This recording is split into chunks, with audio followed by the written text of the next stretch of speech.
everybody, welcome back to my coloring channel. This is the coloring recap for the spring pages that I've done, and that covers the months of March, April, and May 2022. It's kind of funny how only when you go through the recaps do you see the patterns that you have. Like, I knew I was coloring a lot of Kerby, it just didn't strike me that I was coloring pretty much only Kerby for the past 3 months. And a big reason for that is because a lot of different challenges that I've been doing have had Kerby be part of it, so buddy colors or challenges from Facebook groups or Instagram groups, and so that's part of the reason I think that Kerby became so predominant, but also because I think it's safe to say for now that he's my favorite coloring book artist out of the ones that I own. So I'm going to start with the first one here, which is Mythic World, and this is the first time I've actually colored in Mythic World, even though I've owned this book for maybe a year. In part because I've been concentrating so much on trying to finish Worlds Within Worlds, in part because I didn't really know where to start. It makes you feel a bit intimidated, but thanks to a buddy color, which was doing a mermaid challenge in May, as well as a color palette challenge, I just combined them both together, and then I did this one here. And so this is I think it's called Iara. In other words, it's just a Brazilian siren. So Iara from the Solimo, I'm so sorry, I'm gonna butcher it, in Brazil. But apparently it's a siren who lures men into the water with her irresistible song, and she's described as sitting on a rock, having green flower-adorned hair, and attracting men before murdering them. And so I wanted to make sure that her hair was green, and with the color palette that I had, the only green that was there was kind of this like, I guess, minty peacocky green color, and so that's what I went for with that. And yeah, so this was done completely with Prismacolor pencils. The background's a tiny bit rough. I was getting a bit impatient and I didn't really blend it very nicely, but from a distance you can't really tell, and I do like how I did just kind of the fish here and just the highlights on her very purple tail. It was kind of fun also being able to see how I could use just my entire array of Prismacolor pencils from all the yellows going down to all the reds, just to try to create as much variety as possible with the hair, but having it still look uniform. So that was really fun to do as well. So yeah, there you go. The Iara from Mythic World was done in May. The 25th of May is when I finished it. So next is Alien Worlds, and again, so many of these have to do with buddy colors. And so one of the ones I did here are like the flower dwellers. So apparently these are giant plants with luminous patterns that serve as home for skittish six-limbed creatures who travel in groups of 3, swinging from vine to vine. And so this is like the lost paradise planet that the astronaut's exploring. And so for these flower dwellers, I wanted to make these flowers look luminous because of the description. So I was using a lot of the neon yellow plus a white Posca pen to white out all of the black lines inside to make it just look like it's glowing from the inside coming out. When I first did this, I did this with kind of like a bluish black mixed background, but when I had that bluish black mixed background against these flowers and these green creatures, it was just too many colors working at once and it kind of clashed. So what I did was I decided to make the background a dark green to kind of complement their lighter green, and I did that using a Posca pen. And so it's still a bit textured, as you can see, since when you go over something with a Posca pen, it's hard to make it just like a really flat layer. But I think it's kind of cool how the overall effect makes it look a bit more two-dimensional, almost as though it's a print. And so that's kind of added by having the white outline around the creatures, making them look a tiny bit like stickers that you stick in. And so I like that even though this whole page was intentionally trying to be a singular page, it looks a bit decoupage-y. And I'm really glad it made the decision to make this background green, because then everything just has a bit more of a cohesion to it. And so yeah, this was done again for a scavenger hunt challenge with one of the Facebook groups. This year was with some coloring buddies, and I'm so happy with this. I think this is probably my favorite page that I've done this spring. And so I was trying to go as pastel as possible, and I used a mix of Inktense pencils with Prismacolor pencils. And so the background is Inktense, going from, I think that's iris blue and bright blue, going down to Malibu and white. And this here is also all Inktense pencils as well.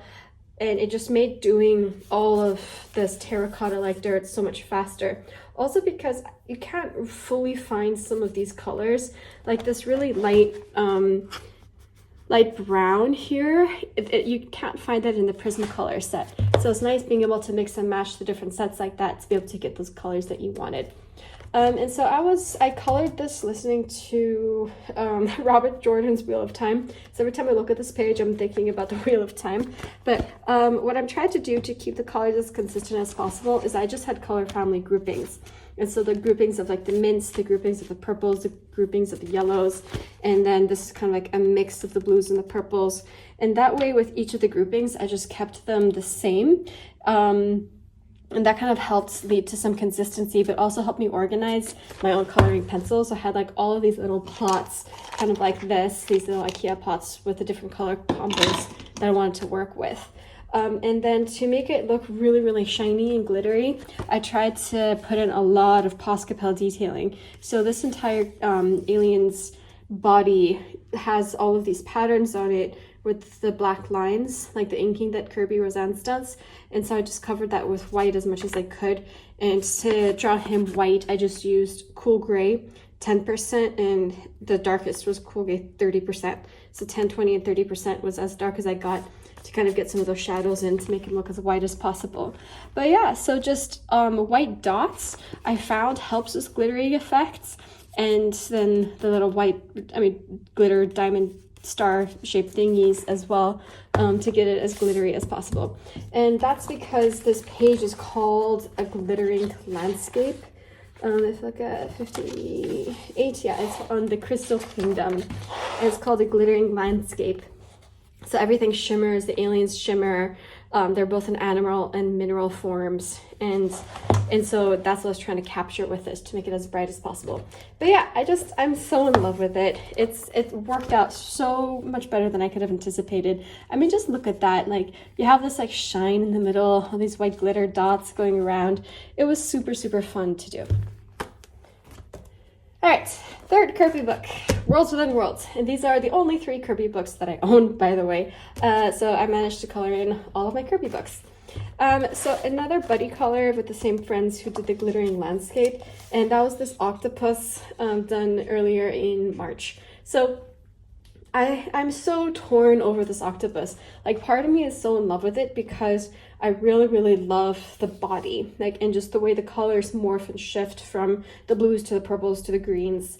What I didn't really like were the tentacles here.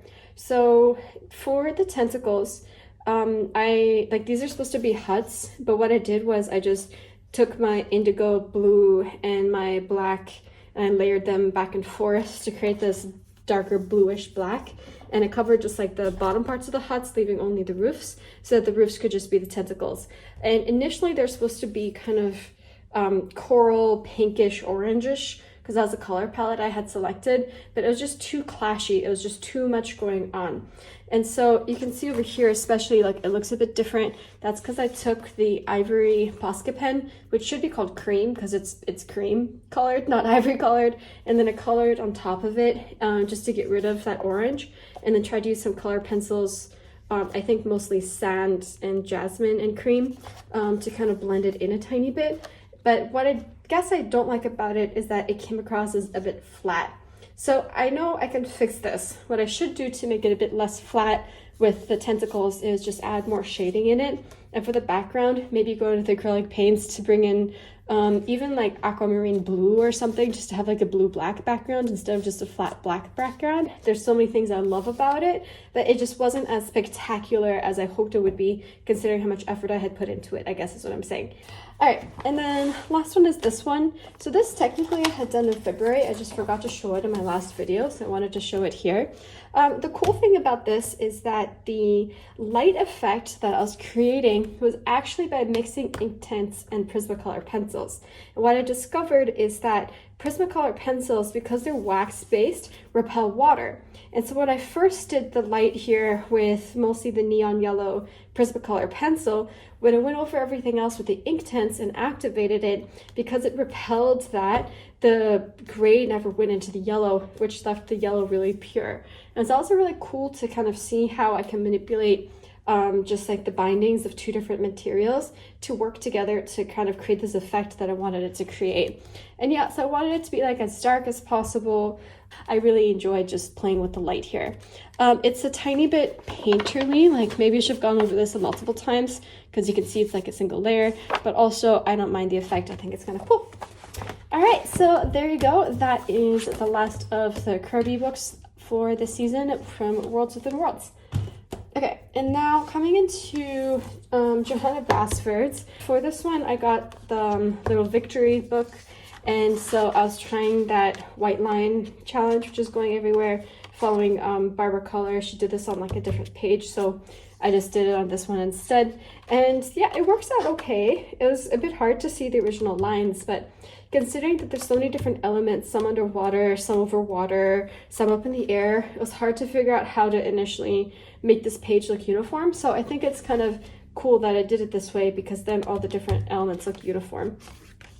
And then for these two here, I was practicing with my soft pastels, and I was using the colors from one of Sarah Renee Clark's color cubes. And of course, the small details have to be done with pencil, so that's Prismacolor there. But yeah, I was just trying to get this like interesting gray to pink gradient going with some of this like minty teal greens thrown in. It's a really interesting color combo that I was kind of practicing with for both of these. But that's it. I was going to go through this book chronologically, but that's pretty much all that I've done there. All right, and so then the next thing that I've done is actually a printout here, and then this is from, I think, her free online collection. And I was using Albert Dürer pencils for the first time. I borrowed someone's set, and so I just immediately wanted this to be rainbows, the first thing that came to my brain. So I didn't even think about it. I just went straight from rainbow, kind of going in order as much as I could, and then restarting the order at the head. And I was really, really happy with that. And it's with one single layer of Albert Dürer's as well. It's made me really, really love these pencils. So if I'm thinking in terms of like Albert Dürer versus Inktense, Inktense is hard because to get lighter, you have to use less pigment. And in that sense, it works a tiny bit more like watercolor, but it's hard to do that without it looking just streaky. And that's why layers help with Inktense, but then it gets darker the more layers you use with Inktense, even if you mix in the white, it just gets a bit more complicated. What I liked about the Albert Dürer is that they were similar to colored pencils in that they go from like your lighter values to your darker values with the whole tonal range. And so you can just manipulate that directly without having to use, for example, less pigment there and more pigment there, like you might have had to do with Inktense. And so in that sense, it was actually a tiny bit easier to work with. And then I just used some ink pads for the background and took my Posca pen to do the highlights on top of it. And yeah, so that's just kind of like a fun little extra piece here. All right, and then the last thing to show you is from Soulmates. And this one I had done in April, early April. And it is these two, the rooster page. So I wanted the rooster to actually be the Sri Lankan jungle fowl because that's the national bird of Sri Lanka. And I noticed, by the way, peacock, and then, where's my other one here? Swift/swallow. I think I picked all the birds first. I didn't actually realize that until like a couple days ago that I just did all the birds, but hey, I love birds. But anyway, so because the national bird of Sri Lanka is a jungle fowl, and they have this really, really cool, whatever that fancy word is for the thing on top of a rooster's head, I wanted to mimic that design here, and that's what set the color combos for me. And so I tried darker skin for the second time using the same color pencils as this, but what I changed was this. I said last time in the video, I had done just like one, maybe two layers and then used my colorless blender to blend it out. This one, I just did layer upon layer to kind of build up as much depth as possible. And I think I'm getting a bit better at like doing cheeks, because that's always the area that I struggle with the most, is just the cheeks. And I really love how they're like mirroring the hair here is mirroring the tail there. So yeah, this worked out really well. I'm really, really happy about it.